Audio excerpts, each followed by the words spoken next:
ความฝันเราก็เป็นจริงแล้วบินไกลเพราะมาใส่หลับเราไม่ถึงทุกวันนี้ได้เราอยากขึ้นเครื่องตั้งนานแล้วถ้าไม่มีมาใส่หลับเราจะไม่มีทุกวันนี้บินไกลเพราะมาใส่หลับ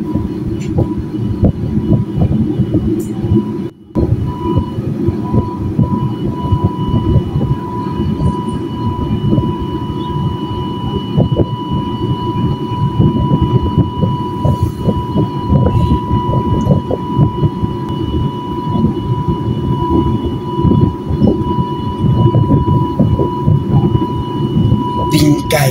เพราะไม้ใส่ลาบ